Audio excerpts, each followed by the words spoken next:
আমি ইব্রাহিম, পারগা থেকে মাত্র 10 বছর বয়সে তুলে আনা ইব্রাহিম। পারগালি ইব্রাহিম পাশা অটোমান সাম্রাজ্যের স্বর্ণযুগ সুলতান সুলেমানের শাসনামলে তাঁর নির্বাচিত প্রথম প্রধান উজির। কেবল উজিরে আজমই নন, সুলতান সুলেমানের কাছে তিনি ছিলেন একান্ত বিশ্বস্ত এবং বন্ধুসুলভ আত্মীয়। বয়সে জাহাপনার উজিরে আজম।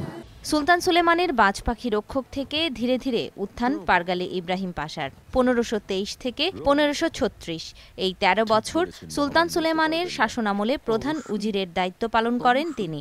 অবশেষে মৃত্যু হয় সুলতানের হুকুমেই।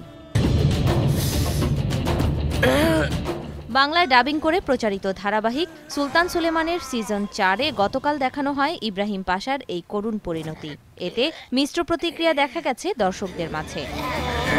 ইতিহাসেও মারা গেছে, কিন্তু তারপরেও মনে হচ্ছে ওভাবে ওনাকে কাপুরুচিতভাবে মারার চেয়ে যদি সম্মুখে তাকে ফাঁসি দিয়ে মারা হতো খুব ভালো হতো। ইব্রাহিম পাশাকে ফাঁসি দিলে অবশ্যই খারাপ লাগবে। প্রথম দিকে তো পজিটিভই মনে হয়েছে, কিন্তু মাঝে মাঝে মনে হয়েছে যে ভিলেনের ভূমিকায় আসতেছে। ইব্রাহিম পাশার একটু বিতর্ক ছিল একটা ক্যারেক্টারে বা একটা কাজে, আমার খারাপ লেগেছে। তাতে তো কষ্ট লাগতেছে আমাদের ফাঁসি দেওয়াটা, এটা তো ভালো লাগতেছে না। সুলতান সুলেমানের ধারাবাহিকে ইব্রাহিম পাশার মৃত্যুর এই খবর গত কয়েকদিন ধরেই উঠে এসেছে গণমাধ্যমে। সামাজিক যোগাযোগ মাধ্যমেও দেখা গেছে দর্শক প্রতিক্রিয়া। ইব্রাহিম পাশার মৃত্যু সুলতান সুলেমান শাসনামলের ঐতিহাসিক ঘটনাগুলোর একটি। ইতিহাস পরিবর্তন করা যায় না, তবুও তার মৃত্যু নাড়িয়ে দিয়েছে সুলতান সুলেমান ধারাবাহিকের দর্শকদের।